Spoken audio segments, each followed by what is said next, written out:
Hi. కొన్ని నెలలుగా ధర్మస్థల సామూహిక ఖననాల కేసు దేశవ్యాప్తంగా చర్చనీయాంశంగా మారింది. వందల కొద్ది శవాలను తాను పాతిపెట్టానంటూ ఓ మాజీ పారిశుద్ధ్య కార్మికుడు ఫిర్యాదు చేయడంతో ఈ కేసు నమోదైంది. దీనిపై విచారణ చేపట్టిన ప్రత్యేక దర్యాప్తు బృందం తవ్వకాలు జరిపింది. అయితే అతడు చెప్పినట్లు పెద్దగా ఆధారాలేమీ లభించలేదు. తాజాగా పారిశుద్ధ్య కార్మికుడు పూర్తిగా ప్లేట్ ఫిరాయించేశాడు. దీంతో ఈ కేసు మరో మలుపు తిరిగింది.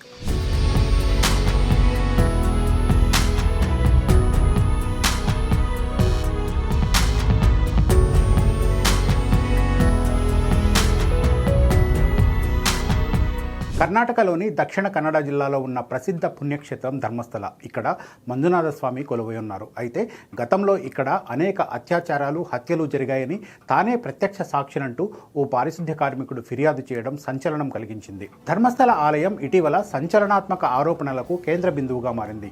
1995 నుంచి 2014 వరకు మంజునాథ ఆలయంలో పారిశుద్ధ్య కార్మికుడిగా పనిచేసిన భీమా అనే వ్యక్తి జూన్ నెలలో పోలీసుల ముందుకొచ్చి సంచలన విషయాలు వెల్లడించారు. తాను పనిచేసిన కాలంలో వందల కొద్ది అమ్మాయిలు, మహిళల మృతదేహాలను నేత్రావతి నది ఒడ్డున పాతిపెట్టానని, వాళ్లంతా లైంగిక వేధింపులకు గురైన వారేనని వెల్లడించాడు.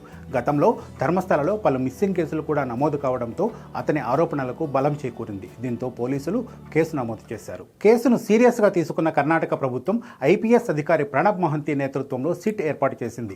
కార్మికుడు చెప్పినట్లు దర్యాప్తు మొదలుపెట్టింది. పారిశుద్ధ్య కార్మికుడు సూచించిన 13 ప్రదేశాల్లో సిట్ తవ్వకాలు చేపట్టింది. కొన్ని చోట్ల అస్థిపంజరాలు, కొన్ని వస్తువులు లభించాయి. అయితే అవి సామూహిక ఖననాలకు సంబంధించినవి కావని తేలింది. ఇతర జబ్బులతో చనిపోయిన వాళ్ల అస్థికలుగా సిట్ గుర్తించింది.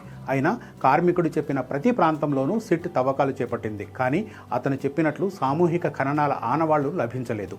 పెద్ద ఎత్తున అస్థికలు కానీ, అనుమానాస్పద వస్తువులు కానీ దొరకలేదు. దీంతో కార్మికుడి ఫిర్యాదుపై అనుమానాలు తలెత్తాయి. సిట్ తవ్వకాల్లో సామూహిక ఖననాల ఆనవాళ్లు లభించలేదు. దీంతో కార్మికుడి ఫిర్యాదుపై అనుమానాలు తలెత్తాయి. ఇంతలో పారిశుద్ధ్య కార్మికుడే ప్లేట్ ఫిరాయించాడు. ధర్మస్థల మాస్ మర్డర్స్ కేసు ఇప్పుడు మరో మలుపు తిరిగింది. తాను చేసిన ఆరోపణలను పారిశుద్ధ్య కార్మికుడు ఉపసంహరించుకున్నాడు. తనకు ఎవరో ఓ వ్యక్తి ఒక పుర్రె ఇచ్చి దాంతో పోలీసులకు ఫిర్యాదు చేయాలని చెప్పారని, అందుకే తాను అలా చేశానని వెల్లడించాడు. దీంతో కేసు పూర్తిగా తిరగబడింది. కార్మికుడు మాట మార్చడంతో అతని విశ్వసనీయతపై అనుమానాలు మొదలయ్యాయి. దీంతో అతనికి లై డిటెక్టర్ పరీక్షలు నిర్వహించేందుకు సిట్ సిద్ధమైంది. ఇందుకోసం కోర్టు పర్మిషన్ తీసుకోనుంది. అంతేకాక కార్మికుడితో అలా చెప్పించిన వాళ్లపైనే కేసు పెట్టి విచారించేందుకు సిట్ సన్నాహాలు చేస్తోంది. ఇన్నాళ్లు ధర్మస్థల ఆలయ నిర్వాహకులే ఈ పని చేసి ఉంటారనే అనుమానాలు పెద్ద ఎత్తున వినిపించాయి. కానీ ఇప్పుడు కార్మికుడు మాట మార్చడంతో కేసు స్వరూపమే పూర్తిగా మారిపోయింది. ధర్మస్థల వ్యవహారంపై సోషల్ మీడియాలోనే కాక సామాజికంగా పెద్ద చర్చ జరిగింది. ఈ హత్య వెనుక ఉన్న వాళ్ళెవరో తేల్చాలంటూ పెద్ద ఎత్తున ఉద్యమాలు కూడా జరిగాయి. ధర్మస్థల సామూహిక ఖననాల వ్యవహారం వెలుగులోకి రాగానే చాలామంది దాని వెనుక ఉన్న పెద్దలెవరో తేల్చాలంటూ పెద్ద ఎత్తున ఉద్యమాలు చేపట్టారు. ధర్మస్థలలో గతంలో కూడా వందలాది మంది మిస్ అయ్యారని, వాటికి సంబంధించిన ఆనవాళ్లు కూడా లభించలేదని చెప్పుకొచ్చారు. పోలీసు రికార్డుల్లో కూడా అవి నమోదు కాలేదని, అలాంటి వాటన్నిటినీ వెలికి తీయాలని డిమాండ్ చేశారు. అయితే మరికొందరు మాత్రం ఇది హైందవ ధర్మంపై దాడిగా అభివర్ణించారు. హిందూ మతంపై విషం చిమ్మడంలో భాగంగానే కొంతమంది ఇలాంటి ఆరోపణలు చేస్తున్నారని, అలాంటి వాళ్లపై కఠిన చర్యలు తీసుకోవాలని డిమాండ్ చేశారు. వీటన్నిటికీ చెక్ పెట్టేందుకు కర్ణాటక ప్రభుత్వం సిట్ ఏర్పాటు చేసింది. అయితే ఏకంగా ఫిర్యాదుదారుడే ఇప్పుడు ప్లేట్ ఫిరాయించడంతో కేసు మళ్లీ మొదటికొచ్చింది. పారిశుద్ధ్య కార్మికుడి విశ్వసనీయతపై ఇప్పుడు కేసు ఆధారపడి ఉంది.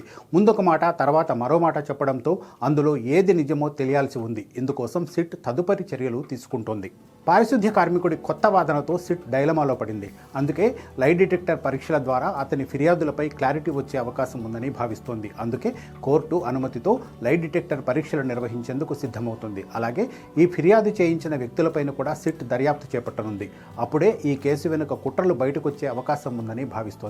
పారిశుద్ధ్య కార్మికుడు పసలేని ఫిర్యాదులతో పోలీసులు ప్రభుత్వ సమయాన్ని వృధా చేశాడని, అతనిపై కఠిన చర్యలు తీసుకోవాలని మరికొందరు డిమాండ్ చేస్తున్నారు. ధర్మస్థల ఆలయ పవిత్రతను కాపాడాలని, నిర్వాహకులపై విషం చిమ్మిన వాళ్లను శిక్షించాలని కోరుతున్నారు. ధర్మస్థల సామూహిక ఖననాల కేసు ఒక సంచలన ఆరోపణతో మొదలైంది. ఇప్పుడు రహస్య కుట్రలతో మరో మలుపు తీసుకుంది. పారిశుద్ధ్య కార్మికుడు యూటర్న్ తీసుకోవడం, తవ్వకాలలో ఆధారాలు లభించకపోవడం లాంటివి ఈ కేసును మరింత జటిలంగా మార్చేశాయి. మరి ఈ కేసుపై మీరేమనుకుంటున్నారు? కార్మికుడి మాటను నమ్ముతున్నారా? మీ అభిప్రాయాన్ని కామెంట్ చేయండి. మరో అంశంతో మళ్ళీ కలుద్దాం. Thank you.